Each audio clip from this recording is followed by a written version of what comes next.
You are now listening to Asking for a Friend with TalkDoc, sharing insights through real, honest, and practical ways to improve your communication and relationships. Featuring your hosts, Dr. Pamela Kreiser, Meredith Edwards-Nagel, and Teighlor Polendo. Okay, so you said, Meredith, episode 26. Why is it a favorite? Me answer to Whoever. Mare answer, because this is like truly one of her all-time favorites. Like, she loves this episode so much. I really like it. Quickly, I will say the answer why I like it with a caveat. If you re-listen to the episode 26, perception checking, why I'm upset with myself about that episode. I like it because this team ship talk-dockery, asking for a friend-ness is about real shit, like real life things that we run into and that we want to grow from on a daily basis. And to me, this is some actual tools you can do or just not do because you don't feel like it. But the goal is that you use them, and it rings in my head often. I think about these steps often, although the other side of that was that I don't like myself in the episode is because I'm really bad at it. So maybe that's why I like it, because it's a thing I know I need to get better at. It's so practical, and there's a very specific formula, so anyone can try it. Yeah. Yes. Yeah. But it hurts when you just know the formula and yet you keep failing. So if you're listening to this for the first time, you can hear Meredith fail on episode 26. Yes. No, seriously. I went back and listened to it and I was like, I think I said a couple times, yeah, people do that. And I was like, Meredith, you do that. What are you saying? People do that. You're people. Okay, but so the reason we want to do these real talks is to find out, did you really do it? Did you practice it? How'd it go for you? Mary, did you do it? You love this episode. You talk about it all the time. I feel like you mention this episode a lot. Did you try it? Did you do it? How'd it work for you? Yeah, no, I definitely would say I'm trying it. I have a really hard time being neutral with my most intimate relationships. And I listened back, and that was my Trading Comfort for Growth challenge for me, was to be more neutral in my tone or facial expression. I'm like, wow, I am really bad at it. So but that's what you're saying, right? The point of the real talk, we're not just talking about things, we do it right, get on our level, but like we're still all learning this together. So yeah. And we want to like really improve. Yeah, we want to really improve. So we could talk about something once, but did that do anything? Do you go, I don't know about you, but I think we've mentioned this. I go back and re-listen to things because I actually do want to get better at these tools. I think you even said that in this episode, was that you can read about it, you could listen to it, whatever. If you don't practice, it will not happen. And you will not be successful. Like it won't happen. Yeah. And that's my real talk, that I didn't practice. Oh. Although you said that you could use some of the tool and it still be successful. And I do think that I've used some of it. I haven't done a full-on perception check because it is awkward. And if you don't practice, you literally won't do it. You've mentioned it several 100%. times in the episode. What you actually said, I wrote it down. This will, wait, if you, what is it? I can't read my writing. Story of my life. Wait. What? Okay, if you don't use this tool, we'll just make up what she said. If you don't use this tool, this part of the tool in your toolkit, if you don't practice something in real interaction, basically it will not happen if you don't actually practice this tool. This will not be a part of your toolkit if you don't practice it in real interaction. That's what she said. That is like exactly what she said. That is what I would say. Let's not just retalk the whole episode. I mean, go back and actually listen to it. But there was a really, I thought, powerful part where you said if you can use part of a tool and it works, so if you got more information, then it is successful, then that's great as well. So I think I've been able to ask more questions. My question to myself is if they've been really neutral, and that's what I don't know. So we got to do neutrality. Yeah. Okay, so I think what we should do is listen back on the original for a couple of minutes and just review what perception checking is. Okay, perfect. One well-known tool that can be used in these situations is called the perception check. A perception check is a carefully structured message format that has 3 parts. Perception checks are especially useful when we lack information. And using this tool, we can not only check perceptions, but we can get the conversation moving again. Adler and Towne suggest that the formula for a good perception check has 3 components. 1, a description of the behavior. 2, 2 interpretations. And 3, a request for clarification. Here's how it sounds. I noticed you haven't said much during dinner, and I'm wondering if you have something on your mind or if you didn't find our topics interesting. What's going on? So let's break that down. First, we start with the behavior. I noticed you haven't said much during dinner. Second, we offer 2 interpretations. I am wondering if you have something on your mind, that's the first one, or if you didn't find our topics interesting, that's the second one. And the last part of our perception check is a request for clarification. What's going on? Once you start to understand the component parts, you can start to hear the parts in play in interaction. So here's another example. Yesterday, you slammed the door when you left. I wasn't sure if you were angry or if you were frustrated. What was happening for you in that moment? Notice we start with the behavior, we have the 2 interpretations, and follow this with a request for clarification. The key is understanding the 3 parts of the formula. So when we describe the behavior, be sure to use the most neutral phrasing available. Don't use terms that add evaluations like when you were bitchy earlier or when you had that crazy outburst. Using phrases like this will steer the conversation into an unproductive path. Instead, say something like, when I asked you about your day, I noticed you had a negative response. Or I noticed you stopped talking. This is more neutral and will steer the conversation onto a productive path. Next, we offer 2 interpretations as a way to move toward clarity. Remember to keep these neutral as well. In the situation where the other parties had a negative response, you could ask something like, was it because something happened or was it because something I said? Keep in mind that you're only offering these interpretations to get them to tell you more information. You're not trying to be right. And also don't load up the interpretations unequally. So don't say something like, was it because something happened or because you lost your mind? Of course, using lopsided alternatives and including judgment won't end up being productive on any conversational path. Last, we offer a request for clarification. And when you do this, keep it simple and keep it short. Use phrases like, what's up? Or what's going on? What are your thoughts about this? Or how should I be interpreting this? The workplace is a great place to try out perception checks. You might say something like, last month you mentioned I would be getting a salary increase. I wasn't sure if it was delayed or if I wasn't getting the increase. What's happening with that? Or when you said you wanted to be included on the project, I wasn't sure if you were saying you wanted to be the leader of the project or if you simply wanted to be consistently updated about the project. Which did you mean? Now, of course, the key to all of this is to get the other party to talk more, not less. It's about improving the communication. Now, I would offer 3 more tips as you develop this tool. The first tip is to practice. Sometimes people like to learn communication skills, but they like to read about them, not actually do them. This is not going to be part of your toolkit if you don't practice it in real interaction. So write some examples and practice using them in real situations so that you can find your voice. The next tip is to watch your nonverbals. Keep your nonverbal behaviors congruent with your verbal message. Use neutral phrasing and neutral behaviors because it's helpful to the other person. What isn't helpful is using neutral phrasing but contradicting your own message with eye rolling or condescending tones, negative facial expressions, or other judgmental nonverbal behaviors. This isn't helpful because most of us believe your nonverbals express your real feelings more than your words do. So don't confuse your recipients with contradictory nonverbals. Keep the phrasing and the nonverbals lined up. The last tip is to keep your goal in mind. Remember, we use the perception check to get people to talk. Now, sometimes the other party will deny our interpretations and provide a third interpretation. So here's an example.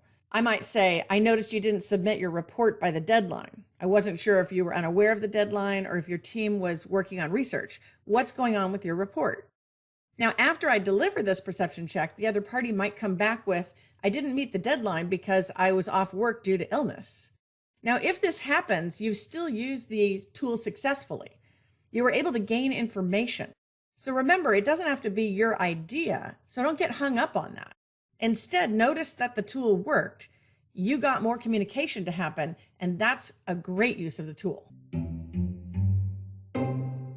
Okay. So Teighlor, how did it work partially?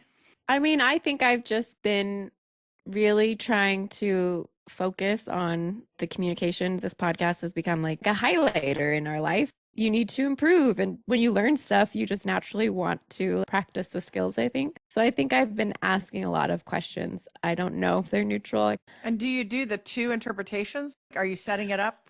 No, I don't think I have been. I think that's the part I feel awkward about. But I'm going to practice with my toddler because I don't think he'll care if I'm awkward. No, he won't care. He won't even know. It will really work well. It's like mic drop. I'm done with the episode. I'm going to practice on my toddler because he doesn't care if I'm awkward.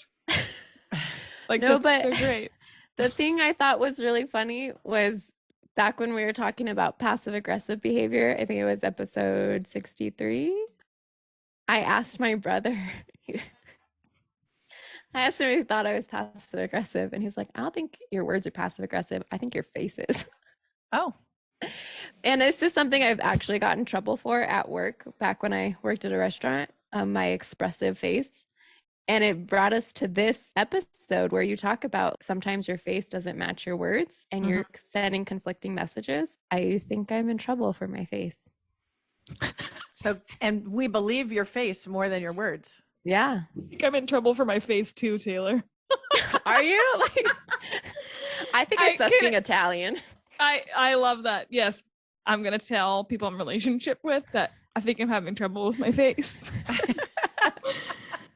Like, it's my face is broken right now. Yeah. If I have somebody's like, well, are you meaning that? Or why are you saying it like that when you look like this? I'm just going to just be honest and say, I think I'm having trouble with my face. And maybe we just start there.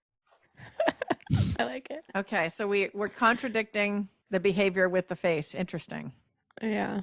It's hard. It's hard to be neutral. Before we got talking about this, my first thought to defend myself was to say, well, that's because it shows how much I care, or because you're defensive on the perception checking podcast? Okay. I'm all kinds I could recommend a couple episodes on defensiveness for you. I have problems with my face. I have problems with a lot of other things. If you're human, up top. It's because I care. I'm passionate. So it's hard for me to be neutral, but I don't think that that's really helping my relationships by not taking the time to step back and gather more information. I'm quick to go with, let me see if the story I'm getting is real and let me put that out there. It's not that I'm like, I want to prove that I'm right, but that I get it. This way we could misuse the tool, which would be to make the mistake of only offering one interpretation, and it's only the narrative that I have in my head. Okay. Is that like confirming biases or confirming stories you make up about someone and you just kind of look for the clues to check your boxes? See, I knew I was right. Yeah. That's a good way of saying that. Yeah. So that's why this 2 here is important, because if I can provide 2 interpretations, then I have to get outside of myself and the story I could be telling by offering another option for that person. Yep. So 1, so I don't pigeonhole them into defending that one option that I create, story that I created, but 2, I allow them to decide something which creates more conversation. Right. Think about what you're doing on a strategic level. You're offering 2 interpretations, which telegraphs to them you don't have a certain point of view. The fact that you're offering 2 interpretations is translating to the other party that you know there isn't maybe one fixed way to see this situation. Oh, like I'm open and understanding. Is that what you're saying? So I didn't know if you slammed the door because the wind caught it or because you were mad. I'm inherently saying to you, I want to know what's going on and I'm open to what it might be. Huh. I never even thought about it like that. Well, I think that's where the neutrality has to show up. I was just thinking, Meredith, watch your tone, watch the way that your face is, check that face, but the interpretations, getting creative in those actually will help you become more neutral because you're actually wanting to understand someone. Yeah. But you truly have to be actually open. So you can't just be wanting to secretly confirm interpretation A, giving a shitty interpretation B, and trying to get them coerced into A. Yeah. Yeah. You have to actually be really open, and then you're not trying to be right. So if they give you a third interpretation, you got the tool to work, you're a winner. Right. Because the whole reason for this tool is to either get more information or just to get them talking more, right? Yes, 100%. So door slamming example, because I think that's a good one. Yeah, it's great. Okay. When you said the options, did the wind blow? To me, if someone said to me, I'd be like, that's a smart ass thing to say. Okay. But it's in context. in context, you're totally right. I'm just thinking there's a way to do it though. I could see. So you can't do it with Teighlor? Because she's going to go, hell no, the wind didn't blow. I slammed that mother. Yeah. So, but instead of like, well, I'm trying to think that's a real one that could play out with people. Like maybe did the wind blow it doesn't work with your brother, doesn't work with, certain people that would just not let you do that. But you know that in context. Okay. Yeah, that's true. Know your person you're talking to and you give these options. I think so. The thing that I heard you guys say though, at the beginning of this episode is you haven't put it into practice as much. So I feel like if we did some more practice, that would be helpful. Is that your way of trying to tell us the quiz is coming? It's exactly. Yeah. Here's how this is going to go. I'm going to give you the behavior, and then each of you are going to give a perception check, and whoever has the best one wins a point. Challenge accepted. Just 1 point. Okay. So the very first behavior is this.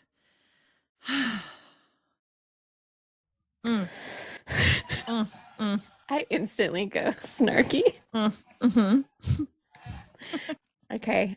Do you want to go first? You go first then. Okay. Hey, when I already lost. When I heard you sigh, was that because you're tired, or maybe you're thinking something you want to share? Please tell me more. Okay. Okay. Oh, that was Teighlor. so bad.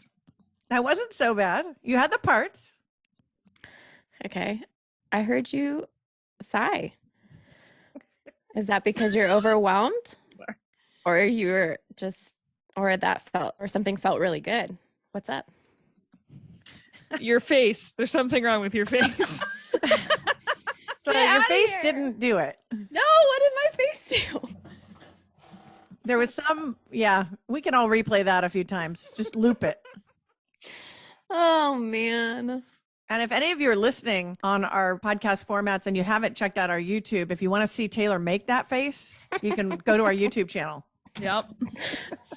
All right. Meredith. All right. Meredith wins. Hers is better. By default. What was my face? You just had an unbelievable second interpretation. Or maybe.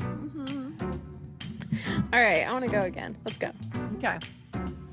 So the person you're speaking to says, I guess.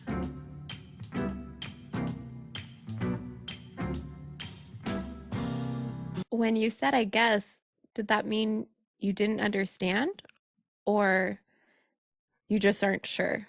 What were you thinking? That was a fierce one, Meredith. The laughing after is going to be I tried to smile because I was like, am I making a mean face? Okay. When I heard you say, I guess, was that because you genuinely don't understand, or you don't want to talk about this anymore? Maybe. Can you help me understand?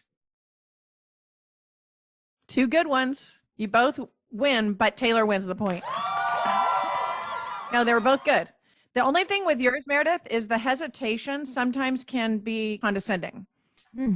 So you have to be careful. I'm not saying you were in that message. It just reminds me that when we slow down the speech for people, we are sounding a little bit like they don't get it, right? So we have to be a little bit careful with the speed. No, that's really good, because I just had this conversation with my husband because he said the way I said something was condescending, literally like 48 hours ago. And I was not feeling like I was inside, but now I get how probably that's what that is. So thank you. So just be careful about that. That's why we practice, because if we can seamlessly do these messages without people even noticing that structure was in place, and we can get away with it, so to speak, with a successful delivery, then we can get those people to talk and it'll just go right on. But if you don't practice, then you have to slow down when you're trying to think of the second interpretation, which could be misconstrued as condescending. Yeah. I see that now. Now it's not just my face, but it's a little bit more. Got it. Okay. All right. So 1 point each. Tiebreaker? Yeah. Okay. The person you're talking to says, it's fine. Sneaky devil. I don't know who goes first. Is it you, Meredith? It's me, yeah. And He's stalling, Teighlor.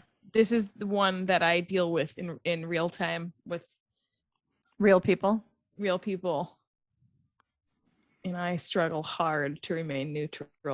I hate the fine. So when you said it's fine, is that perhaps because you really don't want to talk about this anymore, or because you're really okay with what happened? What does that mean for you? Okay. That was like kind of part of mine. Okay. So plagiarism? Yeah, it plagiarized my mind thoughts, which are thoughts. Okay. Okay. I heard you say it's fine. Are you really fine with it, or are you unsure? What are you thinking? Damn, is it that bad? I thought my face was bad. That was a genuine face of curiosity and care. Get out of here. Oh, Okay. man. Well, I'm not going to give anyone a point for that. Okay. I know. So you both lost the tiebreaker. Was that bad? Sadly. We both just failed. No, Yeah. we'll do another one. I actually want to talk about what you two did that I am not awarding the point for. Oh, okay. What we You did had the wrong. hesitation before the request for clarification, Meredith. Oh. And when you hesitated, it sounded like you had a theory, but you were just playing the game with me on the two interpretations. Yeah. If you have a delay between the two interpretations and the request for clarification, it seems like you're not believing me. Yeah. And then Taylor's just reining in the face still. Genuinely, how would you describe that face? Like it was Your best like, one I was didn't number believe. 2. You had your face all dialed. It was great. But I'm sending like a I don't believe you face, or what? I don't know what my face is Your doing. face says I call bullshit. That's what I hear. If I told you I was fine and you talked to me like that, I'd be like, she knows. That's my She job, knows. bullshit detector. I know. You're good at it. It's too good. All right, so your tiebreaker. Whatever. I'll go first. Yeah. Okay. Oh, God. I can't handle you. I cannot handle your face. They say if you talk with a smile, it sounds friendlier. Okay. Okay. When you said whatever, did you mean whatever I want? Or did you have something specific in mind? What did you mean?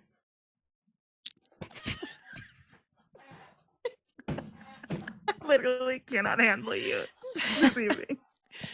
Real talk comedy. I'm trying so hard. That's what You are. No, the effort's there for sure. So real talk, we just really suck at this is what we're getting at. Okay. I'm gonna go. Hey, when you said whatever, is that because you want me to decide or you really don't mind picking? What would you like me to do? Pretty good. I'm going to say both of you are winners tonight. No, absolutely not. Somebody out Because there, one was email. not ahead of the other. Before you were both kind of struggling a little, and then now I thought you're both right there. No, I need an Instagram message or an email to AFAFPodcast.com. Who is the winner of tonight's episode? Feel free to email in who you believe the winner was. like Message that. us on That's actually a Instagram. new format for the quiz. I kind of like that. Ooh, Have the listeners pick. Yeah. I do like that. The right. watchers would pick me today because of Taylor's face, but I tried so hard. okay, so that is just more and more solidifying We need to what practice. practice. In my notes today I wrote this was my training comfort for growth was this area of practicing that neutrality, and I was like, I have to admit failure to people out there. But did you improve a little? Because I don't think you're a failure. I bet you practiced. I bet you tried, Meredith. That was But a you know how nice to do it. face. That was a nice face You the way just you showed said you that. know how to do it. Thank you. I think I am able to describe the behavior because I'm paying attention to people I'm in relationship with. I think I do that. I think I request clarification in a way that doesn't pigeonhole someone because I want to understand.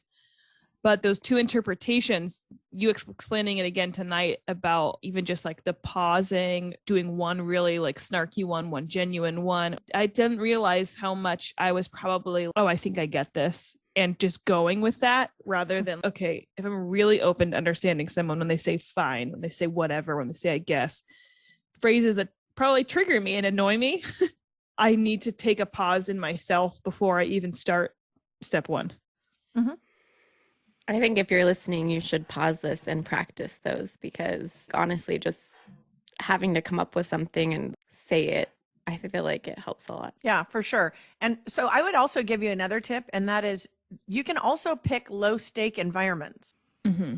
So let's say you're both in the kitchen together, you and your partner or friend or whoever. Mm-hmm. And you can say, were you using the spatula for the chili, or did you want me to use it? You can practice two interpretation pairing all over. It doesn't even have to just be a toddler. Yeah, that's a great idea. That makes a lot of sense, though. Almost where it's it's a very easy answer for them. Yes. Okay. Not emotional, not, oh, you're being dramatic. Because some of these where you go, oh, jeez. If I have to go after that one, that's a lot harder. Yeah. Then are you using the scissors now, or is that something I can do? Yeah. Oh, that's a great easy. That's pairing. so easy. Yeah. Oh my gosh. And in the cooking environment, in a way that's not so pressure, or maybe that could be for you. So maybe pick an area that isn't so pressured. I know exactly where I'm going to use this, because it drives my husband nuts that I put everything away as he's using something. He's like, I wasn't done using that. And so I can ask, hey, did you leave this out because you're still using it? Or may I put it, or see, I can't even do it. Or were you leaving it out for me? Okay. But I'm going to say for me to put away, and that's not very neutral. You can do the same thing. Okay. Just did you have it out for you to use it, or were you leaving it out for me? Okay. Just simple pairing. But that'll get you practicing that interpretation. The what's up or what's going on, just make sure it's quick enough to not be condescending. Yeah. What is going on with you? What's up with you? Yeah. There's ways to ruin that, but don't do that. Just put on a quick clarification. Yeah. And then the only other thing I would add that we talked about the first episode is when you're describing the behavior, be careful. Yeah. Because if you under describe it or over describe it, you can get into trouble. So if I say something like when you threw your fit yesterday, when you acted like that, I can. No, that's a good one. When you Yeah. acted like that, I've heard that. It's charged. Yeah. Sometimes the solution to that is to leave it off. Okay, we know you slammed the door, Teighlor.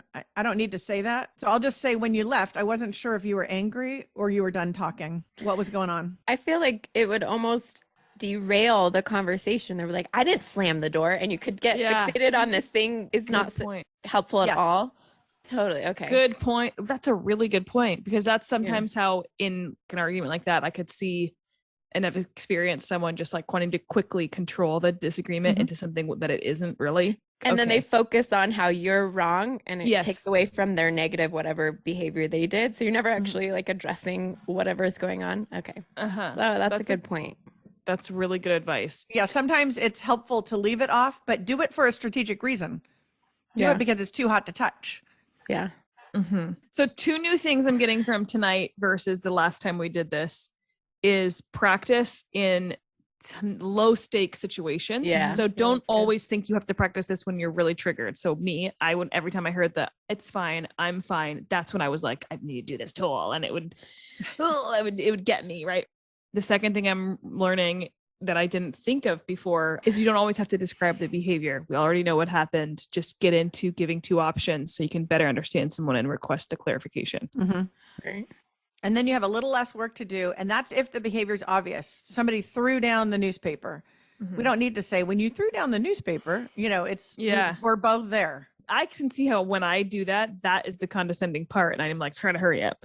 But sometimes you have to identify the behavior because they don't know if it's later, like in a time sequence where there's distance. Let's say the door slams on the way out. You can say when you left instead of when you left and slammed the door, because they're going to say, I didn't slam the door. Yeah. And our debate's now about the behavior, not about the interpretation, which you just said. So when you left, I decided to not put the slam door in there. When you left, I wasn't sure what to think about our conversation. Was it because you were unhappy, or was it because you didn't feel like I was hearing you? That's so good. Right. And this is why you're the TalkDoc.